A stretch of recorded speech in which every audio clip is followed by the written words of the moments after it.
please, don't hurt me, I can't walk." Those were the last words that left my mouth before everything went dark. The pain was unbearable, but what broke me wasn't the fall, it was the look in her eyes. My own sister-in-law had pushed me, and I could still hear her heels clicking away as I lay bleeding at the bottom of the staircase. My world ended that night. My name is Amelia, and before that night, I had everything I ever dreamed of. If you had met me 2 years ago, you'd have seen a woman who believed in stories, in people, in kindness. I wasn't born into wealth, far from it. My father was a school teacher who taught more from passion than paycheck. My mother sold fabrics at the corner of a busy Lagos street. We didn't have much, but we had enough to dream. While other kids wanted to be singers or models, I wanted to be a journalist. I wanted to see people, hear their truths, and tell their stories to a world that didn't always listen. I believed that words could heal. Until I met the man whose words broke me completely.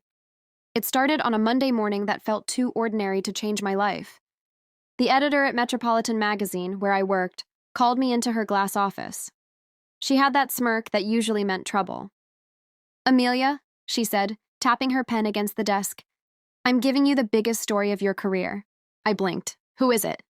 She turned her computer screen toward me. There he was, Ethan Marcellus, the billionaire everyone in the country admired, the CEO of Marcellus Holdings, a global investment empire. Every magazine had written about his fortune, his deals, his charities, but no one had ever written about him. "You'll have exclusive access," my editor said. "Spend a month shadowing him. Get the human side, the heart behind the empire." I remember smiling nervously. "So basically, I'm supposed to find out if billionaires have hearts?" She laughed. "Exactly. And if you do, make sure it sells." I still remember our first meeting. It was a Wednesday morning at the Marcellus Tower, a glass and steel fortress that reached into the clouds. He made me wait 20 minutes in a silent lobby that smelled of polished wood and old money. When the elevator finally opened, I expected to see a man in a $1,000 suit surrounded by assistants and ego. But Ethan walked out alone. And he smiled. "Miss Amelia, right?" he said, extending his hand. "Sorry for keeping you waiting. I was stuck in a meeting that felt longer than eternity." His voice had warmth, not rehearsed politeness, but real charm. For a man who owned half the skyline, he looked disarmingly human. His hair slightly messy, his tie loosened, his sleeves rolled up. He wasn't the picture of power I had expected. He looked tired, maybe even lonely. We sat across from each other in his office, a space that could fit my entire apartment 5 times over. He asked if I wanted coffee, but when I said no, he poured one for himself anyway and leaned back. "So," he said, "you're the woman who's going to tell the world who I really am?" I laughed softly. "If you'll let me." He tilted his head. "That depends. Will you tell the truth or the version that sells magazines?" I met his eyes. "Sometimes they're the same thing." He smiled. "I like that answer. Hold on a second. Before we continue, have you ever been mocked, broken, or betrayed, yet still believed in love again? If you have, this story is for you. Hit subscribe now for more stories that heal, inspire, and make you feel. Over the next few weeks, I followed Ethan everywhere. Board meetings, charity events, site inspections. He was a man who made million-dollar decisions between coffee breaks, but still stopped to greet the janitor by name. The world called him ruthless. I saw something else. Restraint. A man who measured his words, who carried the weight of expectations so perfectly that people forgot he was human. And yet, he was funny in the simplest ways. Once, during a site tour, he tripped over a loose cable, caught his balance, and whispered, "Don't write about that part, please. My investors already think I'm superhuman." I laughed so hard that my camera shook. That was the moment something shifted. I wasn't just observing him anymore, I was seeing him. After every interview, he'd walk me to my car. He always insisted on carrying my camera bag, no matter how many times I told him it wasn't heavy. "You tell stories all day," he said once. "Let me at least carry one for you." He had this way of saying small things that landed deep. I started looking forward to our conversations more than the interviews themselves. We talked about everything: faith, loneliness, childhood dreams. He told me how he lost his mother young, how his father built the empire out of grief and guilt. "Money doesn't fix pain," he said. "It just buys silence." I asked, "And what about love?" He smiled, almost sadly. "Love is the one thing money can't afford." I should have known then. He wasn't just answering, he was confessing. The month ended, but the story didn't. My editor loved the article. It was titled, "The Man Who Built Empires from Empathy." It sold out in 2 days, but I couldn't stop thinking about him. The way his voice softened when he talked about hope. The way he looked at me when he thought I wasn't watching. Then one Friday evening, he called. "You forgot your notebook," he said. "And maybe a few of my thoughts, too." I laughed. "I can pick it up tomorrow." Or, he said, "You could join me for dinner tonight." My heart skipped. I told myself it was just gratitude, curiosity, but deep down, I knew better. That night, he didn't take me to a restaurant. He drove me to a quiet spot by the ocean.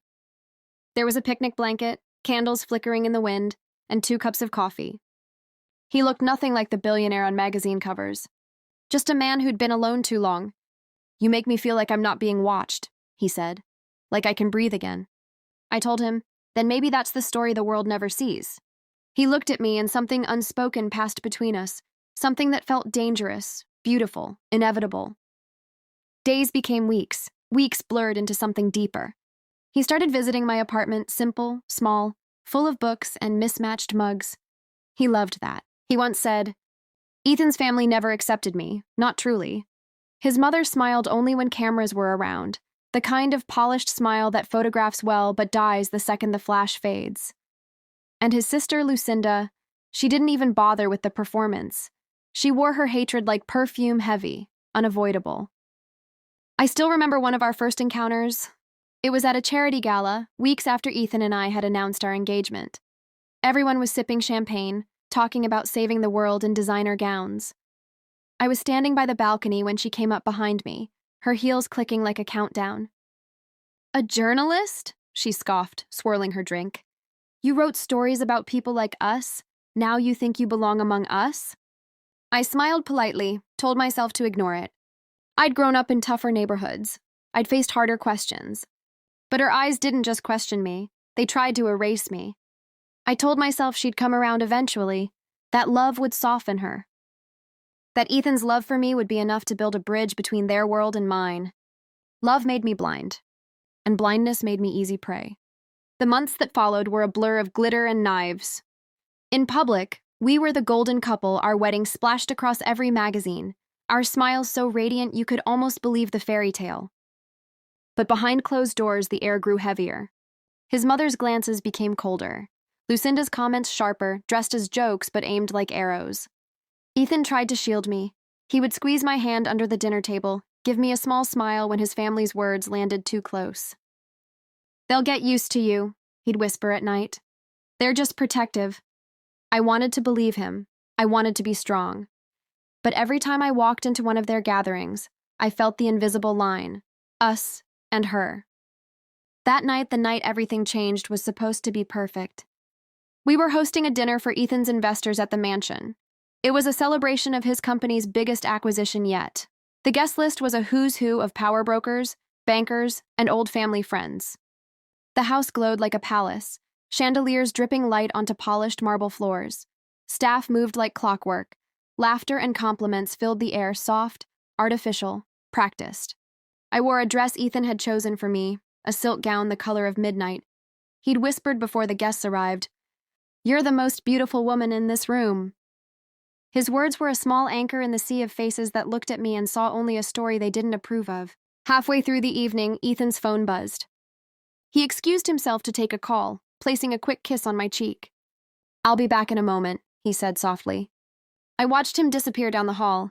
For a few minutes, I tried to blend into the crowd, smiling at strangers, nodding through conversations about mergers and markets. But my skin prickled. I could feel Lucinda's eyes on me even before I turned. She was standing across the room, wineglass in hand, lips curled into that same knowing smirk she'd worn since the day we met. She made her way toward me, each step deliberate. Her perfume hit me first, sharp, expensive, suffocating. "Enjoying the party?" she asked, her voice sweet but edged like broken glass. "I'm trying," I said, keeping my tone even. She leaned closer so no one else could hear. Her words were a hiss in my ear. "You've taken everything from me," she said. "His attention, his time, his peace. You're going to ruin him." I blinked, stunned. "Lucinda, that's not—" "Save it," she snapped. You don't belong here, you never did. Her hand came up so fast I didn't see it coming. A flash of movement, a strike against my shoulder, deceptively gentle, but perfectly aimed. And then, gravity. I fell. 12 marble steps down. It happened in slow motion, like my mind refused to believe it. The chandelier light fractured above me as I tumbled, catching glimpses of faces turning, mouths opening but no sound escaping. My dress tangled around my legs, the silk ripping. I felt the sharp crack of bone against stone. My breath vanished. The world tilted, spun, then collapsed. There was a moment of silence and eternity compressed into a heartbeat where I hung between pain and nothingness, wondering if this was how stories ended, not with a scream, but with a whisper. Then darkness swallowed me whole. I don't know how long I drifted. Voices floated in and out, muffled like they were underwater. Someone shouting my name. Another voice, panicked Ethan's, or my own imagination. When I finally opened my eyes, it wasn't to the marble staircase, but to the sterile white ceiling of a hospital room. Machines beeped steadily at my side. My body felt like it wasn't mine anymore. Pain pulsed through me like fire under my skin. A doctor leaned over me, his face blurred. "You're awake," he said softly. "Don't try to move." I tried anyway, a small twitch, a command to my legs. Nothing. Panic surged. Why can't I? He looked away, and that told me everything. "You suffered a spinal fracture," he said. "We'll do everything we can, but for now, you may not be able to walk." The words didn't land all at once. They floated above me, heavy and unreal. Not walk? Me? The journalist who ran after stories, who believed she could outrun any storm. Hours passed, or days, I couldn't tell. The door opened. Ethan came in, his face pale, his eyes red. He took my hand in both of his. "Amelia," he whispered, "I'm so sorry. I'm here. I'm right here." I wanted to believe him. I wanted to believe the world hadn't shifted. But behind his eyes was a storm. Later, when the painkillers dulled my body enough to let me think, I replayed that moment at the top of the staircase. Lucinda's face, her words, the push. Had anyone seen? Would anyone believe me? I tried to tell Ethan what had happened, but his family was already whispering, spinning their story. She tripped, they said. She was drinking. She fell on her own. Lucinda visited once. She stood at the foot of my hospital bed, perfectly composed, and smiled. "Such a tragedy," she said, loud enough for the nurse to hear. "Be careful next time, Amelia." Then lower, just for me. "No one will believe you." I stared at the ceiling that night, tears sliding silently into my hair. The journalist who told the world stories couldn't even tell her own. I'd thought love would protect me. But love, it turned out, was just another story, and some stories get rewritten by the people with more power, more money, more lies. That was the night my fairy tale ended. One push. 12 steps. And everything I thought I knew about my life shattered on the marble floor. I didn't know it yet, but the fall wasn't just physical. It was the beginning of a deeper descent into isolation, doubt, and betrayal. And yet, even as I lay there broken, a small part of me refused to die. The part that still believed in truth. The part that still believed in love, no matter how faint its echo had become. Because some stories don't end where they break. Some stories start there. Hospital walls, machines, pain that never stopped. That's what my world became. The rhythm of my days was the sound of beeping monitors and the whisper of nurses changing shifts. I could measure time by how often the painkillers wore off. They said I had a spinal fracture. They said I might never walk again. It didn't feel real, not at first. I used to run after stories, chase the truth through narrow streets and crowded cities. Now I couldn't even chase a dream across a white hospital ceiling. When Ethan came in that first morning, I broke down. I cried into his chest, gripping his shirt like a lifeline. He stroked my hair and whispered, "I'll fix this, I'll fix everything." And for a while I believed him. Because love was supposed to fix everything, wasn't it? But love doesn't die loudly. It fades quietly, one missed call at a time. At first, Ethan came every day. He brought flowers, my favorite books, even a playlist of our wedding songs. He'd sit by my bed for hours, holding my hand, reading out loud when I was too tired to talk. He'd tell me stories about the office, about how much everyone missed me. He promised me a custom-built therapy center, the best doctor's money could buy. "You'll walk again, Amelia," he'd say. "I don't care how long it takes." Those words carried me through the first few weeks. but then he stopped saying them. The first time he missed a visit, he sent flowers. The second time, a message through his assistant. Emergency meeting, will come tomorrow. The third time, nothing. I waited all day. I stared at the door so long the nurse finally said, "He's probably just busy." Busy. Funny how one word can feel like a knife. When he finally came back, his smile looked practiced. He kissed my forehead, avoided my eyes. He talked about work, about a new deal, about how stressful things had been since the accident. But he didn't ask how I felt. Not once. I tried to reach for his hand, but he stood before I could. "You need rest," he said softly. "I'll come tomorrow." He didn't. The whispers started soon after. I'd hear them in the hallway when his mother came to visit. She never spoke to me directly, just to the nurses, just loud enough for me to hear. "She's improving too slowly. The doctors say she should be walking by now. Maybe she's milking it for attention." Lucinda's voice was sharper, crueler. "She's faking it, Mom. She fell on her own and now she's acting like a victim. Poor Ethan. He doesn't deserve this burden." Every word slipped under my skin like poison. At first I told myself Ethan wouldn't believe them. He knew me. He'd seen me fight for everything in my life. But little by little I saw doubt in his eyes. When he looked at me, it wasn't love anymore. It was something colder, pity maybe, or guilt. One evening, after another painful therapy session, I found him standing by the window. He didn't notice me at first.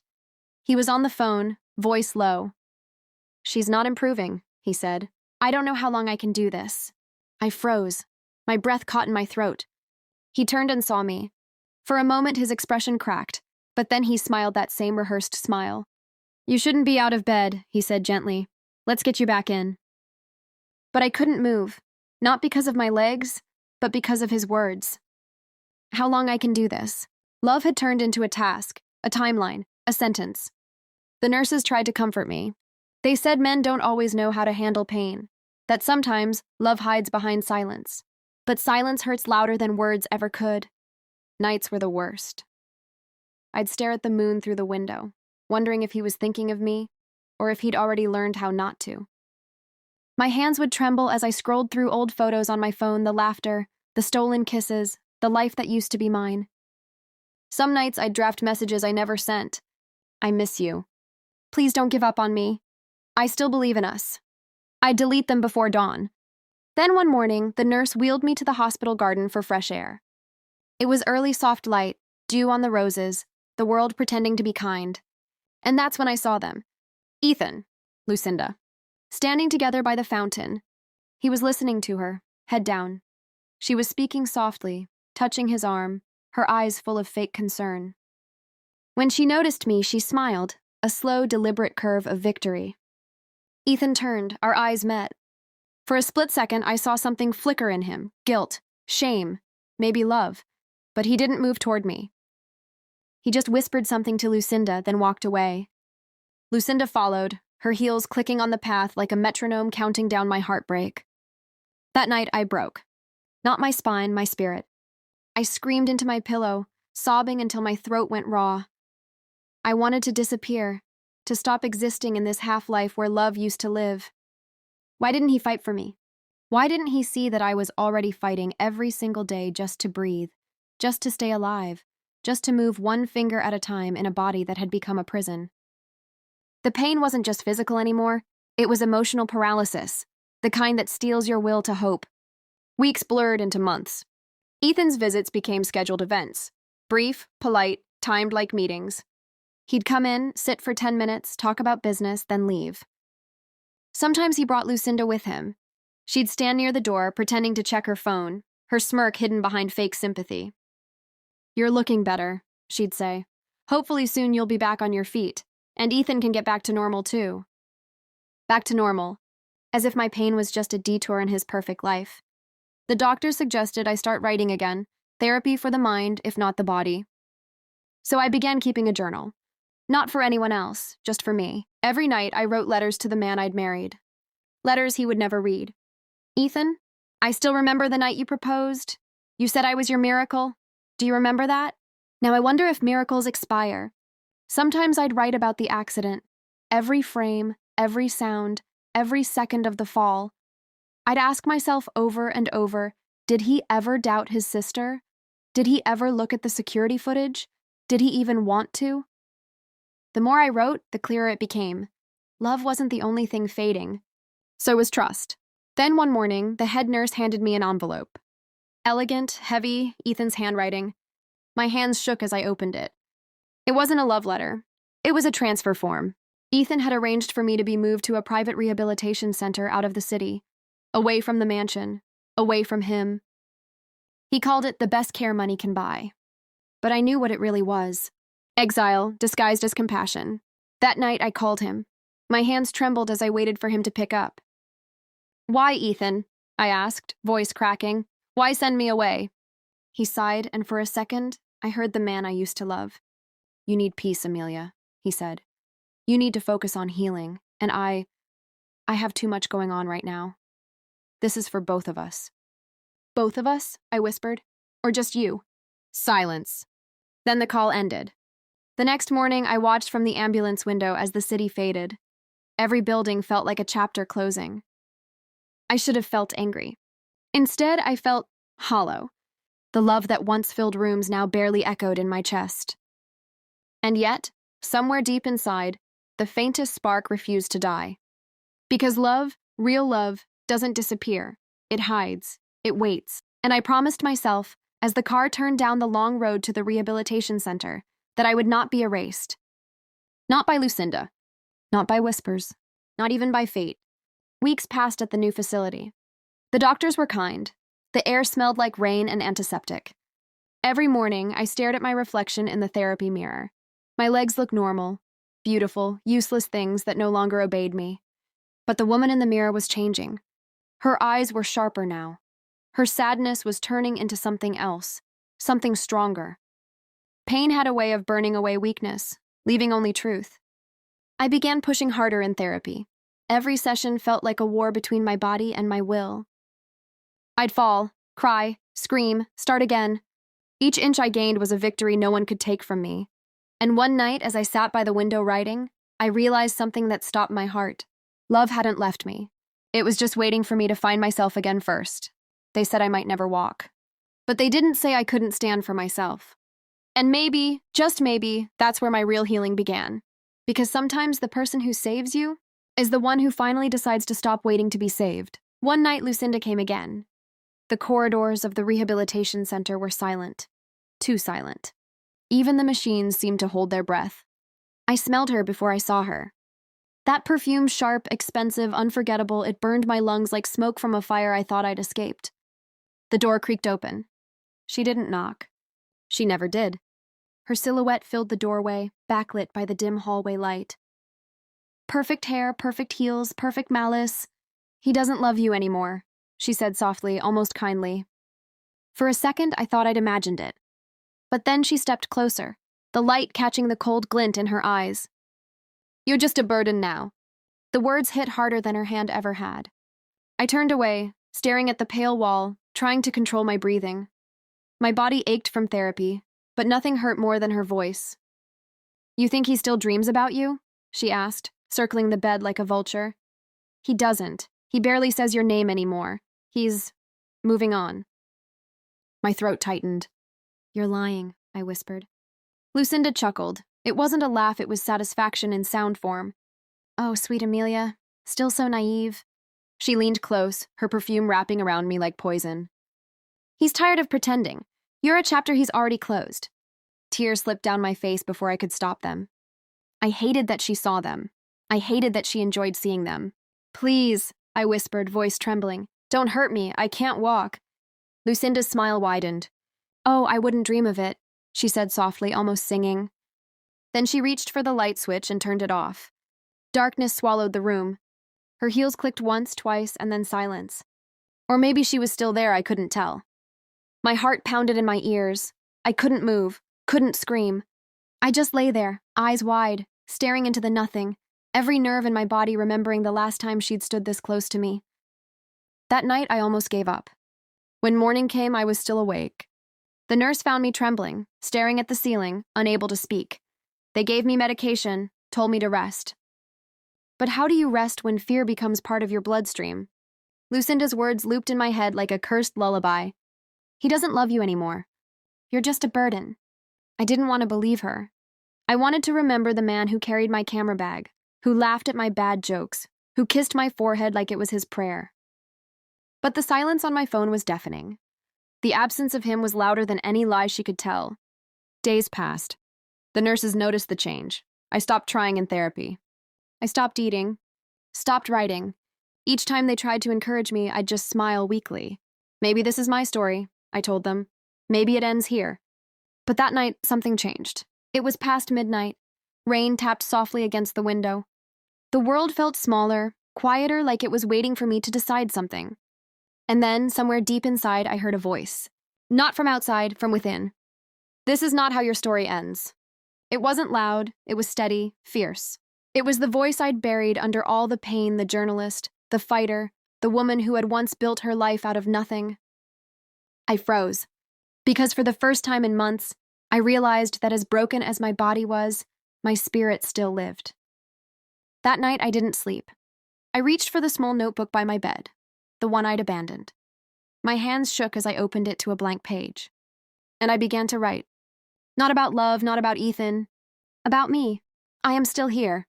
I survived the fall. They said I might never walk, but they never said I couldn't rise. Tears blurred the ink, but I kept writing. Each word was a heartbeat, a declaration that I hadn't been erased. The more I wrote, the more I remembered who I was, the woman who'd faced corrupt CEOs, uncovered scandals, stood in the rain chasing truth when no one else dared. If I could survive that world, I could survive this. I would not let Lucinda define my ending. The next morning, my therapist, Dr. Claire, found me awake, notebook open, eyes swollen but alive. "Rough night?" she asked. I nodded. She came again. Her eyes darkened. "Lucinda?" "Yes." Dr. Claire exhaled slowly. "We'll handle it. You don't have to be afraid." But fear wasn't the problem anymore. Hopelessness was. And now it is gone. "I don't want to be a victim anymore," I said. "I want to fight." Her eyes softened. "Then we'll start today." That day, I began therapy again, truly this time. Every movement hurts. Every attempt to stand was agony. But for the first time, the pain had purpose. I would rise not for Ethan, not to prove Lucinda wrong, but for the girl in that notebook who refused to die. The first time I moved my toes, I cried so hard the nurse thought I was in pain. But it wasn't painful. It was a rebirth. Weeks turned into months. Lucinda never came back. Maybe she'd gotten what she wanted, my silence. But what she didn't know was that silence can grow into strength. Ethan still didn't call. I stopped expecting him to. Instead, I built new expectations of myself. I learned to balance, to sit, to shift weight. Then one day, with Dr. Claire's steady hands beside me, I gripped the parallel bars and pushed. The world tilted. My knees trembled. But for one glorious, impossible second, I stood. Tears flooded my vision. I laughed at a sound I hadn't made in so long, it startled even me. "You're standing," Dr. Claire whispered, smiling. "No," I said, breathless. "I'm fighting." From that day forward, I began recording short videos of my therapy sessions, not to post, just to remember. Each clip was proof that I was healing, frame by frame. But one afternoon, a journalist from my old agency called. She'd heard what happened. She wanted to tell my story. At first, I refused. The world didn't need another tragedy headline. But then I thought about Lucinda, about the whispers, about the thousands of women silenced by fear and power. And I said yes. The article came out 3 weeks later. She fell, but she rose again. The untold story of Amelia Hart Marcellus. It wasn't about pity. It was about strength, survival, resilience. The response was overwhelming. Messages poured in: strangers, readers, survivors. Women who said my words gave them courage to leave abusive marriages, to fight chronic illness, to believe in second chances. For the first time since the accident, I felt seen. I was no longer the broken wife of a billionaire. I was me again, Amelia Hart, journalist, storyteller, survivor. One rainy afternoon, as I was practicing standing without support, a nurse rushed in. "Mrs. Marcellus, you have a visitor." My heart stopped. Ethan. He looked older, tired, haunted. He stood at the doorway, unsure, holding a bouquet of lilies, my favorites. For a long moment, neither of us spoke. Then he said, voice shaking, "I read your story." I swallowed. "I didn't write it for you." He nodded. "I know, but it saved me anyway." He stepped closer, tears glistening in his eyes. "I was wrong, Amelia. I let them twist everything. I let you fight alone. I wanted to hate him. I wanted to turn away. But looking at him, all I saw was the man who had once believed in me and lost himself along the way. You broke me, I whispered. I know. His voice cracked. And I'll spend the rest of my life trying to fix what I destroyed, not your legs, but your trust. For the first time in years, I didn't feel anger. I felt at peace, because I didn't need saving anymore. Weeks later, as I took my first steps without assistance, Ethan was there. He didn't hold me, he just watched, hands trembling, eyes wet. And when I reached the end of the bars, I turned to him and smiled. I told you I'd fix this, he whispered. No, I said softly, I did. He laughed through his tears, and for a moment, it felt like the world had come full circle. That night, alone in my room, I opened my notebook again. On the first page were the words I'd written months ago. This is not how your story ends. I smiled and added a line beneath it, because I learned to write my own ending. The woman who had once begged, please don't hurt me, I can't walk, was walking now one fragile, powerful step at a time. And though love had nearly destroyed me, it had also taught me something the world never could. You don't need perfect legs to stand tall. You just need the courage to rise. The sound of the door crashing open startled me. For weeks, silence had been my only companion. The clock ticked like a taunt. The nurse's soft footsteps came and went like ghosts. But that day, something changed. Ethan stood there in the doorway, disheveled, eyes red, as if he hadn't slept in days. His tie hung loose, his hair unkempt. I had never seen him like that, undone. The man who built empires looked like a man who had lost his world. Amelia, he whispered. My name came out cracked, like glass breaking. I didn't answer. I thought I was dreaming again.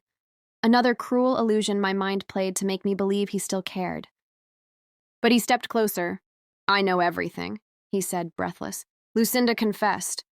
Those words sliced through the air. For a second, I couldn't even breathe. My heart froze. My palms trembled on the armrest of my wheelchair. He knelt beside me, this man who once stood above boardrooms and investors, now on his knees in front of the woman everyone thought had ruined him. I'm sorry, he whispered, his voice breaking. I let them destroy what was pure. I should have protected you. Tears blurred my vision. For months I had waited to hear those words.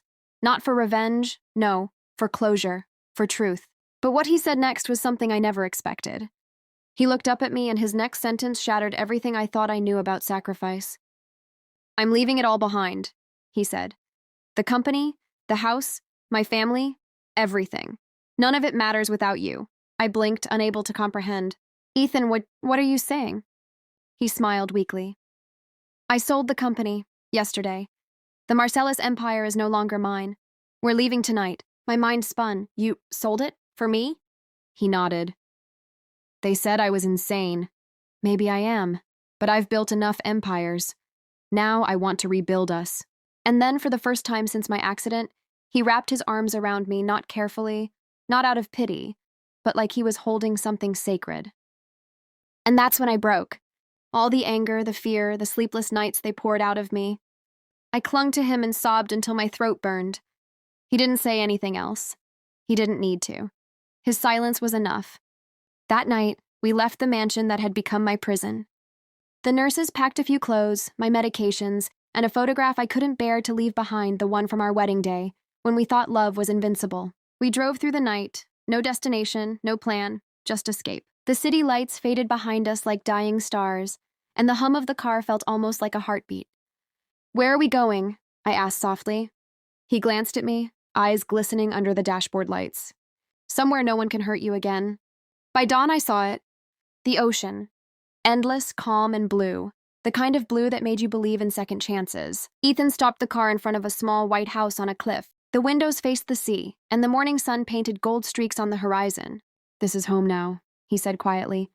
It wasn't a mansion, it wasn't a luxury, but it was peaceful. And for the first time in months, I felt something unfamiliar crawl back into my chest. The days that followed were quiet, almost dreamlike. Ethan became a different man, not the billionaire everyone admired, but a husband rediscovering love. He cooked breakfast every morning, though he burned the toast more often than not. He helped me exercise, his hands gentle on my arms as he guided my movements. Breathe, he'd say. We're healing together. Sometimes I'd wake up to find him reading beside my bed, glasses sliding down his nose, whispering the news out loud just so I wouldn't feel left behind. He'd play old music, songs we danced to at our wedding, and though I couldn't stand, he'd lift me into his arms and sway gently, like the rhythm could erase the past. And slowly I started to feel again, not just my body but my heart. The pain didn't disappear overnight, but it softened. Each morning, he'd wheel me to the porch where we'd watch the sunrise. Sometimes we didn't speak, we didn't have to.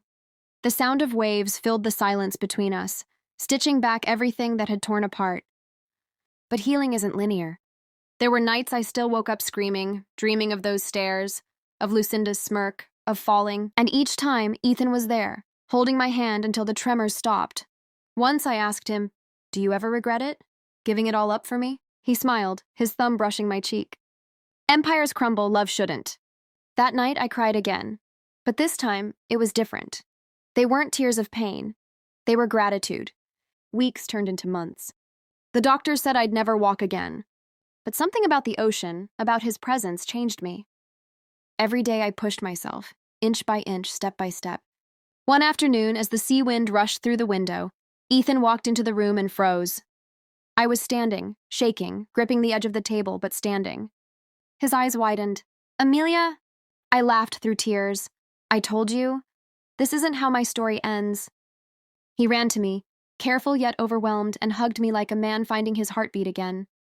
And in that moment, I realized, love isn't proven by words or wealth. It's proven by who stays when the world turns its back. Months later, on our anniversary, Ethan wheeled me down the path to the beach. The sunset painted everything in gold and crimson. He stopped the wheelchair, knelt again like he did that first night in the hospital, and said softly, "Do you remember our vows?" I nodded. "For better or worse?" He smiled, pulling something from his pocket. A small velvet box. Inside was a simple silver ring. Not diamonds, not gold, just silver, pure and unpretentious. "I never want you to look at your hand and remember the pain," he said. "I want you to look at it and remember us." Tears blurred my eyes. "You didn't have to—" He cut me off, placing a finger on my lips. "I know, but I wanted to." He slipped the ring on my finger, kissed my hand, and whispered, "This time, no family, no fame, just us." And then he lifted me, carrying me toward the shoreline. The water was cold against my feet, but I didn't care. Because for the first time since my fall, I felt alive. That night, as the waves whispered outside our window, I lay awake listening to his steady breathing beside me. In another life, I might have become bitter. I might have cursed the accident, the betrayal, the months of darkness. But in this life, the one we rebuilt from ashes, I learned something profound. Sometimes love isn't about perfection. It's about resurrection. Weeks later, I wrote again. My first article since the accident. It was titled, "The Billionaire Who Chose Love Over Legacy." It wasn't for a magazine. It wasn't for fame. It was for me. For the girl who once thought she'd lost everything, and the man who proved that losing everything can be the start of something deeper. Now, when I wake to the sound of the ocean, I smile. I remember the pain, yes, but I also remember the moment he came through that door and changed everything. He didn't just love me. He chose me, again and again, when it would have been easier to walk away. And maybe that's what real love is. Not the fairy tale, not the picture-perfect mansion life. It's the quiet mornings by the sea. It's burnt toast and shaky steps. It's forgiveness after betrayal. It's holding hands through the dark and choosing to stay. Because when life broke me, Ethan didn't look away. He did the unthinkable, he rebuilt me. Therapy was brutal. Not just physically, emotionally, spiritually, existentially brutal. Every morning I woke up to pain that felt like betrayal. My body, once strong and sure, had become foreign terrain. Each attempt to move was like dragging a mountain uphill. And yet every morning Ethan was there. He'd sit beside my bed before the sun came up, his hand wrapped gently around mine, whispering, "Breathe, my love. We will fight today." He made coffee for the therapists. He rolled up my sleeves himself. And when the sessions began, those long, agonizing hours of stretching, lifting, trembling, he never flinched. Not once, even when I screamed. Some days I'd break down. I'd beg to stop. "I can't do this, Ethan. Please, I'm tired." And he'd kneel beside me, look straight into my eyes, and say softly, "Then rest. But we don't quit. Not now. Not after how far you've come." He believed in me when I didn't believe in myself. The therapy room smelled of antiseptic and salt air from the ocean breeze that drifted in through the window. The physical therapist, an older woman named Rosa, often said, "Pain is your body remembering. Let it remember." So I did. I let it remember the fall, the stairs, the betrayal, the darkness. And I also let it remember the love that pulled me out of it. Weeks turned into months. My hands regained strength. My posture straightened. My voice grew louder during sessions, not out of pain, but determination. Then one morning it happened. It was early. Too early. The sky outside the therapy room was still streaked with violet and pink. Ethan had carried me to the exercise bars like he always did, humming softly under his breath. I gripped the rails, sweat already beading on my forehead. My right leg trembled violently. And then I felt it. A spark.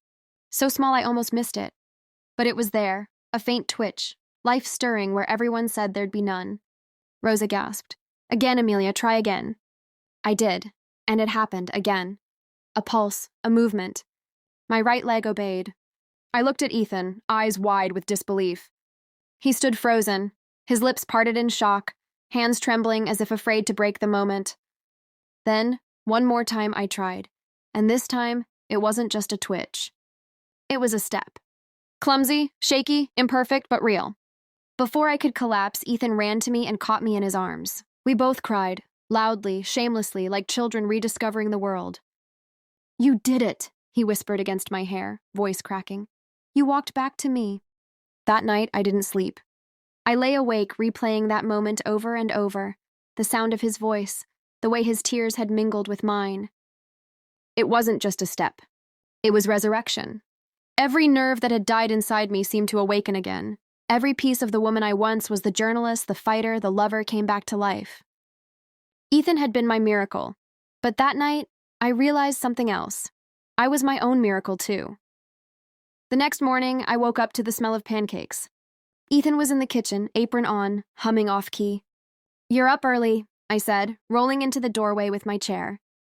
He turned, smiling sheepishly. "The champion needs breakfast." I laughed. "You're terrible at pancakes." "Correction, I'm getting better." We ate together, watching the ocean through the open windows. The world outside felt wider, brighter, like it was cheering for us. At one point, he reached across the table, took my hand and said softly, "I knew you'd walk again. I just didn't know I'd cry harder than you when you did." I squeezed his hand. "You didn't just believe in me, Ethan. You built me again." As the weeks went by, my recovery became faster. What started as one step turned into 2, then 3, then 10. Each day I'd set a small goal. To the door, to the porch, to the ocean.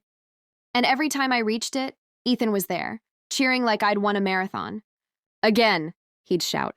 "You're unstoppable, Amelia." Sometimes we'd dance. Well, sort of.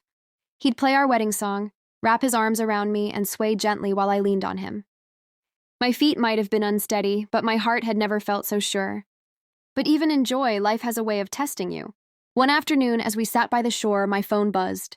It was a message from an unknown number. "Lucinda has been arrested." I froze. My breath caught. Ethan saw my expression change and took the phone gently. He read the message, exhaled slowly, and whispered, "It's over." Apparently, her confession had gone further than we knew. She'd confessed to pushing me, to the threats, to hiding evidence. It was all in the police report now. A strange calm washed over me. Not joy, not anger, just release. "I don't hate her," I said softly, staring at the waves. "I thought I would, but I don't." Ethan squeezed my hand. "You're stronger than hate, Amelia." Maybe I was. Maybe pain had burned away everything unnecessary. Later that evening, I asked him something that had been on my mind for weeks. "Do you ever wish we could go back to before the accident?" He looked at me for a long time, his eyes reflecting the soft glow of the setting sun. "No," he said finally. "Back then I loved you because you made me happy. Now I love you because you made me human." Those words hit deeper than any vow we'd ever exchanged. Months later, I began writing again. At first, just journal entries, small notes about pain and progress, then longer pieces about resilience, about love that rebuilds. Ethan would sneak into my office, pretending to bring me tea, but really just to watch me type. "You have that look again," he'd tease. "What look?" "The one you had the first time I met you. The woman who wanted to tell the world stories." I smiled. This time it's my own. The article took weeks to write. Every word was a heartbeat. Every paragraph, a scar turned into strength. When it was finally published, The Woman Who Fell and the Man Who Helped Her Rise, it spread faster than I expected. People wrote letters from around the world. A girl from India said it gave her courage to face rehab after her accident. A single father from Spain said it reminded him not to give up on love. Ethan printed every message, pasted them on the wall of my study, and said, "These are your empires now." And I realized he was right. I had once married a man who built empires of steel and glass. Now we were building empires of hope. One evening, as the sun dipped below the horizon, Ethan and I walked, hand in hand, down to the water. It was the same beach where I'd stood for the first time after my fall. The tide lapped gently at our feet. I turned to him and whispered, "You never gave up on me." He smiled softly. "How could I? You're the story I was meant to finish." I laughed through tears. "You sound like a writer now." He grinned. "You rubbed off on me." The waves shimmered gold, and for a moment, everything was still. The kind of peace that comes only after surviving chaos. Later that night, as we sat by the fireplace, he leaned in close and said, "Amelia, there's something I've been wanting to ask you." I raised an eyebrow. "That sounds dangerous." He laughed nervously, reached into his pocket, and pulled out a folded piece of paper. It wasn't a ring this time. It was something else. A deed to a small rehabilitation center on the very same coastline we now called home. "I bought it," he said, "and I want you to run it. A place for people like you, people who need to believe they can rise again." I stared at him, speechless. "Ethan, are you serious?" He nodded. "It's time we turn our pain into purpose." Tears blurred my eyes again. I threw my arms around him, whispering, "You keep doing the unthinkable, don't you?" He smiled into my hair. "Only when it comes to you." Months later, the center opened. We named it the Marcellus Haven. The first day, I wheeled into the building and looked around. Bright rooms, gentle music, the faint smell of sea salt drifting in through the windows. Patients came in from different walks of life, some broken physically, others emotionally. And every time I saw one of them smile for the first time, I knew this was why I had survived. Ethan worked beside me, still cooking terrible pancakes, still laughing at his own jokes, still loving me like day one. Sometimes at night, we'd walk down to the beach again. The same spot, the same sound of the waves. He'd wrap his arm around me and whisper, "Remember when you said, 'Please don't hurt me, I can't walk'?" I'd smile, my heart full. "Now look at me, I can run." And we'd both laugh, because somehow in the ruins of everything, we had built something better. Not perfect, not glamorous, but real. If you had told me back then, lying in that hospital bed, that I'd ever walk again, let alone love again, I would have laughed. But life has a strange sense of poetry. I fell because of hate. I rose because of love. And every step I take now is a reminder. Even broken wings can remember how to fly. If someone believes enough to wait for the wind, today we still live by that sea. The mornings begin with the sound of gulls instead of alarms. No boardroom calls, no investors, no staff scurrying through hallways. Just the steady rhythm of waves and the smell of salt drifting through our windows. My scars remain, some you can see, thin white lines tracing my skin like maps of storms survived. Others live deep inside, invisible but no less real. But here's the thing about scars. They no longer define me. They are just proof that I'm still here. Love isn't perfect. It isn't soft piano music and sunsets every day. It's tested, it's broken, it's rebuilt, and sometimes it takes losing everything to remember why you started. I once whispered to Ethan in that dark hospital room, "Please, don't hurt me, I can't walk." Now, years later, I whisper to the same man in the quiet of dawn, "Please, don't ever stop loving me, because with you, I learned to stand again." The White House on the cliff has become more than a refuge. It's a promise. The walls are lined with photographs not of galas or magazine covers, but of ordinary moments. Me, standing on my own for the first time. Ethan, cooking pancakes badly. The first patient who walked out of our rehab center smiling. Every morning, I sit on the porch with my cup of tea, the steam curling in the soft coastal air, and watch Ethan walk along the garden path with a watering can in hand. The man who once wore $1,000 suits now tends to roses and daisies with calloused hands.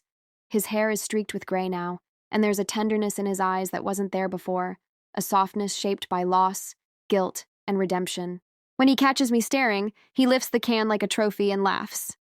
They'll never believe the billionaire became a gardener. And I laugh back.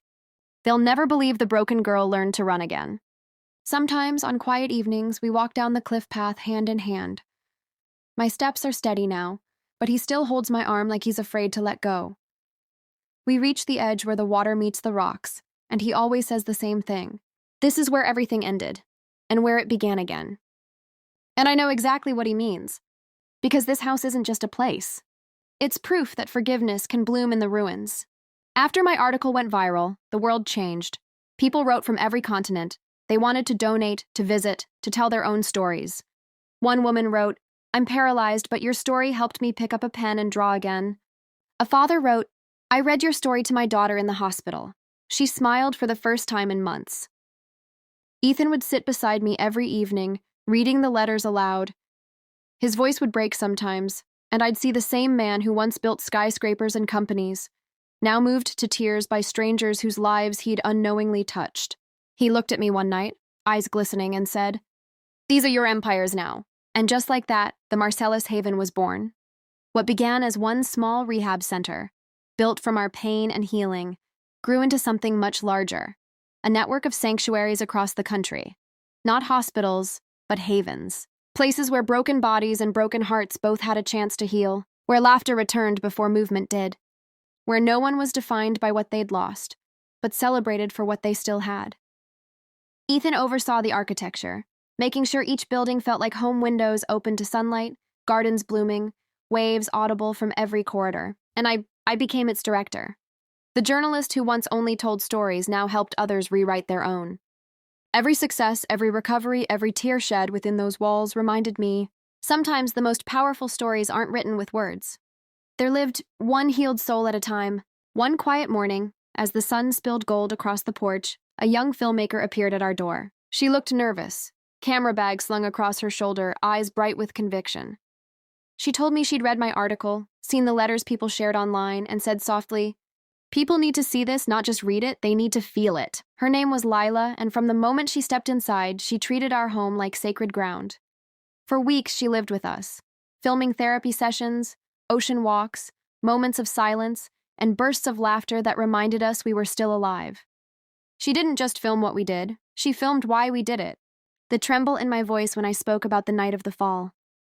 The gentleness in Ethan's eyes when he tied my shoelaces before a walk. The children at the Haven, taking their first steps, some literally, others emotionally. When Lila finally showed us the finished film, I could hardly breathe. It wasn't glossy or exaggerated. It was raw, real, human. She titled it The Woman Who Walked Back. When it premiered online, it didn't just trend, it exploded. Millions watched. Not because we were glamorous or famous, but because the story felt like theirs. The comments flooded in. "You gave me hope. You reminded me that love can survive anything." I cried, then I stood up. Every message was like a heartbeat echoing through the screen, reminding me that pain can become power when shared with truth. And for the first time in years, I felt something I hadn't felt since before the fall. A sense of purpose untouched by pain, not as a victim, not even as a survivor, but as a storyteller, finally at peace with the story I lived to tell. A year after the documentary aired, when the world had finally gone quiet again, a single envelope arrived in the mail. No return address, no sender's name. But the handwriting stopped me cold. It was Lucinda's. My hands trembled as I traced the ink, every curve of her letters as sharp as the memories I'd tried to forget. I sat on the porch, the sea roaring softly below, and opened it. The paper smelled faintly of disinfectant and dust. Sterile, lonely. She was writing from a correctional facility. Her words were uneven, broken, almost hesitant, as if each one cost her a piece of pride to write. "I hated you because you were everything I wasn't brave enough to be. I destroyed you because I couldn't destroy my own emptiness. I don't expect forgiveness, but I needed you to know. I'm sorry." The world fell silent. Only the waves answered. I read the letter aloud to Ethan that night. He didn't interrupt, didn't judge. He just listened, eyes on the firelight flickering against the window. When I finished, he reached for my hand. "What do you feel?" he asked quietly. I looked out toward the ocean, the same sea that had watched me fall apart, then learn to rise again. For a long time I said nothing. Then I whispered, "Lighter." We never replied. Some chapters don't need words to end. Forgiveness isn't always spoken. It's felt in the calm that follows pain, in the peace that replaces anger, in the way you can finally breathe without remembering to. I folded the letter, placed it in a wooden box by my bedside, and left it there not as a wound, but as a reminder. Some tides carry away what was broken, and some return only to wash it clean. Years pass differently here. Seasons roll by with the tide. My legs grew stronger. The tremors softened. I went from steps to walks, from walks to light jogs on the sand. The first time I ran a full 100 yards, Ethan was waiting at the finish line with open arms, laughing and crying at the same time. "You did it," he said again. "You're faster than me now." Sometimes, late at night, I still feel a phantom ache in my spine. But instead of fear, it brings gratitude. My scars are not endings. They're the commas before the next sentence. Every time a new patient walks or is carried through the doors of the Haven, I see fragments of my former self reflected in their eyes, the trembling hands, the quiet anger, the disbelief that life could ever be the same again. Some come wrapped in silence, others in tears, and every time I tell them the same words Ethan once whispered to me in a hospital room filled with machines and fear. "You're allowed to break, but you're not allowed to give up." It's become the heartbeat of our work, the soul of the Haven itself. We built more than a rehabilitation center. We built a sanctuary for the human spirit. Our programs reach beyond therapy for the body. They reach into the mind, the heart, the will to live again. We created writing workshops where survivors tell their stories, some in words, others in trembling drawings or broken sentences that somehow say everything. We organize morning walks to the beach, letting the rhythm of the waves remind them that healing, like the tide, comes and goes but always returns. In the evenings, there are story circles, where laughter and tears coexist freely, where hope grows louder than pain. The walls of the Haven are lined with photographs, each one a victory no matter how small. First steps, first smiles, first hugs that mean I'm still here. Sometimes during a session, I'll glance across the room and catch Ethan's eye. There's always that quiet understanding between us, an invisible thread that ties every healed soul back to our own story. When a patient stands for the first time, wobbly but proud, Ethan's lips curve into a smile. And I know exactly what he's thinking. Because we've both been there, where pain was once the prison, and purpose became the key. It happened on a Tuesday. The ocean was calm, breathing in slow rhythm with the sky. The light spilling through the windows was pale and warm, the kind of light that makes everything seem gentler than it really is. Ethan was in the kitchen, humming the same off-key tune he always did when he thought no one was listening. The smell of coffee drifted through the house, mingling with salt from the sea breeze. It was so ordinary, so simple, and yet, something in me knew this morning was different. I rose from the couch and walked toward him. Not limping, not clutching the wall for support, just walking steady, sure, effortless. Ethan turned, and for a second, time stood still. His eyes widened, filling with something between awe and disbelief, like he was seeing a miracle unfold right in front of him. "You're glowing," he said softly, voice breaking on the words. I laughed, a sound light as the morning air. "That's just the sunlight." He shook his head slowly. "No, that's you." We stood there for a long moment, the smell of fresh coffee between us, the hum of the ocean just beyond the glass doors. No grand speeches, no tears, just quiet recognition that everything we had endured, every scar, every fall, had led to this peace. I reached for his hand. He squeezed it once, as if to say, "We made it." And in that small kitchen, surrounded by sunlight and memory, I realized something profound.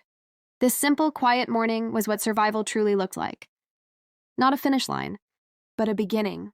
Sometimes at night, I still whisper to him, "Please, don't ever stop loving me." He always answers the same way, pulling me close. I couldn't stop even if I tried. We no longer talk about the mansion, the company, or the scandal. Those things belong to another life. Now, our conversations are about planting tomatoes in the garden, about the patients at the Haven, about which old records we want to play next. We've rewritten love from something the world envied into something the world can learn from. Quiet, steady, real. Last month, the Haven opened its 5th center, a glass and cedar building perched above a quiet shoreline, where the air smells like salt and hope. When I stepped onto the stage for the keynote, I felt the weight of every year that had led me there. No wheelchair, no cane, just me, standing tall in heels I once thought I'd never wear again. The audience rose before I even spoke. Their applause thundered across the hall, but all I saw was Ethan, front row, his eyes shimmering with pride. He wasn't clapping like a spectator.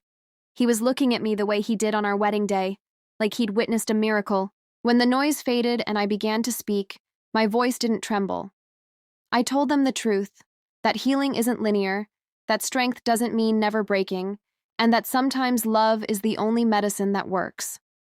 Afterward, as the crowd began to disperse, a young woman approached me. Her hands were trembling as she reached for mine. "I'm where you were," she whispered, her voice barely audible. "And now I believe I can get here too." I squeezed her hands gently and smiled. "You can," I said. "One step at a time, one breath at a time." Ethan joined us then, resting a steady hand on her shoulder. His touch said everything words couldn't, that she wasn't alone, that none of us were anymore. And in that moment, under the warm lights of a place built from our pain, I understood something beautiful. Our story wasn't just ours anymore. It had become a map, a living guide for every soul still learning to walk toward the light. The ocean outside our house has become my confessional. Sometimes at dawn, I walk down alone, let the water lap at my feet, and whisper the things I can't say out loud. Gratitude, grief, little prayers of thanks. I no longer whisper, "Please don't hurt me." That part of my story is over. Now I whisper things like, "Thank you for this life. Thank you for this man. Thank you for my legs, my heart, my second chance." The waves never answer. They don't have to. They've seen it all. One evening, as the sun melted into the horizon, the sky spilling gold across the waves, Ethan took my hand and said, "Come with me." We walked down the familiar beach, the one where I had taken my first steps after the accident. The air smelled of salt and jasmine, and the gulls called faintly in the distance. My heart beat faster, sensing something different in his silence. When we reached the far end of the shore, I noticed a small wooden structure ahead, softly lit, half hidden by dune grass. "Close your eyes," Ethan whispered. I obeyed, my palms trembling. "Okay," he said after a moment, voice thick with emotion. "Open them." I gasped.